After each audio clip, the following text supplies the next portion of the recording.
పరిశుద్ధుడును సర్వశక్తిమంతుడును జీవాధిపతి అయిన యేసుక్రీస్తు పరిశుద్ధ నామమున ఈ ఉదయకాల శుభములు మీకు తెలియజేయుచున్నాను. ఇది నా దేవుని యొక్క వాక్య ధ్యానము. మరణ ద్వారమున ప్రవేశించకుండా నన్ను ఉద్ధరించువాడు. 9వ కీర్తన 14వ వచనము.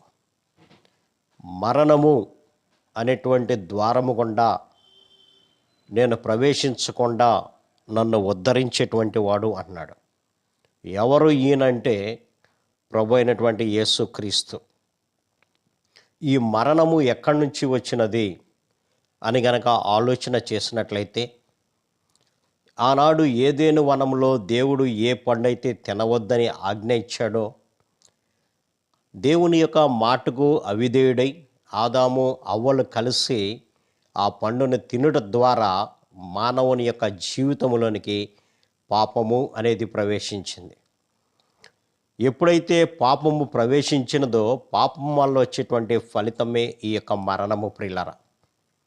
ఆదాము మొదలుకొని ఈనాటి వరకు కూడా, లేదంటే రాబోయే తరము వరకు కూడా ఆ పాపపు వారసత్వంలోనే, ఆ మరణము యొక్క వారసత్వంలోనే మనందరం కూడా బ్రతుకుతున్నాం.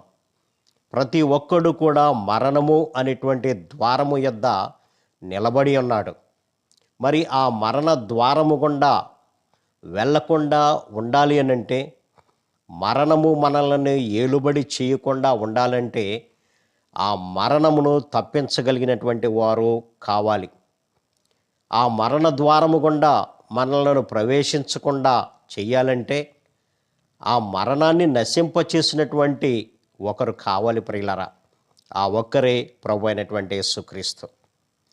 ఆయన పాపము ద్వారా వచ్చినటువంటి మరణము నుంచి మనందరినీ కూడా విడిపించడానికే ఆయన కల్వరి శిలువలో మన పాప భారాన్నంతా కూడా ఆయన మీద వేసుకొని, పాపములో ఆయన మరణించి అలాగే ఉండిపోలేదు, కానీ ఆ పాపమునంతా కూడా సమాధిలో పాతిపెట్టి పరిశుద్ధునిగా తిరిగి లేచాడు. ఎవరైతే నా పాపాన్నంతా కూడా ఆయన మోసుకొని సమాధిలో పెట్టి పరిశుద్ధుడిగా తిరిగి లేచాడని విశ్వసించి, ఆయనను నమ్మి ఆయనే రక్షకుడని విశ్వసించి ఆయన యొద్దకు వచ్చి వారి యొక్క అవిధేయతను, పాపాన్ని ఒప్పుకుంటారో వారందరినీ కూడా పరిశుద్ధపరచడానికి ప్రభు సిద్ధంగా ఉన్నాడు ప్రియులారా. కాబట్టి నీవు నేను ఆ మరణపు ద్వారము గుండా ప్రవేశించకుండా మనలను ఉద్ధరింప చేసేయాలి అని అంటే, అనగా మనల్ని తిరిగి పాపములోనికి ప్రవేశింపకుండా పరిశుద్ధమైనటువంటి వాడిగా ఉంచాలంటే ప్రభు అయినటువంటి యేసుక్రీస్తు వల్లనే ఇది సాధ్యము ప్రియులారా.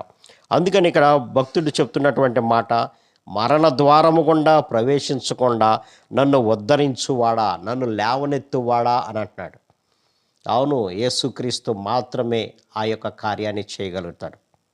ఈ లోకంలో దేనివల్ల కూడా అది సాధ్యపడదు, కానీ యేసుక్రీస్తు రక్తము మాత్రమే మరణములోనికి ప్రవేశించకుండా మనల్ని ఆపుతుంది ప్రియులారా.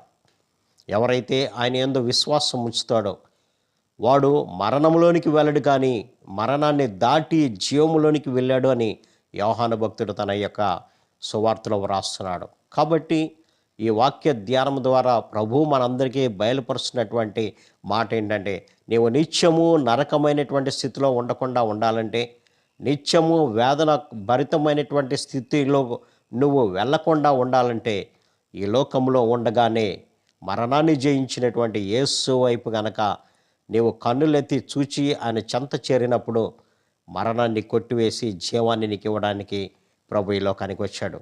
కాబట్టి ఈ వాక్యాన్ని మనం విశ్వసిద్దాము. మరణ మార్గాన్ని ఉద్ధరించేటువంటి యేసు వైపు మనం చూసి మరణాన్ని దాటి జీవంలోనికి వెళ్ళేటట్లుగా ఆయన సన్నిధిని చేరి ప్రతి అవిధేయత మనం ఒప్పుకొని విడిచిపెడదాం. అట్టి కృపా పరిశుద్ధాత్మ దేవుడు మనందరికీ దయచేయను గాక. ఆమేన్. ప్రార్థన. సర్వశక్తుడా, ప్రేమ గల మా తండ్రి, మీరు ఇచ్చినటువంటి కొద్ది మాటలను బట్టి మీకు వందనాలు తండ్రి. మరణ ద్వారమున ప్రవేశించకుండా మనల్ని ఉద్ధరించేది ప్రభు అయినటువంటి యేసుక్రీస్తు రక్తమే నాయన. ఆనాడు ఎవరి ఇంటి గడప కమ్ముల మీద అయితే మీ రక్తమును చూస్తున్నారో, ఆ రక్తమును చూచినటువంటి ప్రతి ఇల్లు ఆ మరణ దోట దాటిపోయింది నాయన. అలాగే ఈనాడు కూడా నాయన మీ రక్తము చేత మేము శుద్ధి చేసుకొని మేము మరణం ద్వారాన్ని దాటిపోనట్లుగా కృప చూపించమని యేసు నామమున అడిగి వేడుకొంచున్నాం తండ్రి. ఆమేన్. God bless you.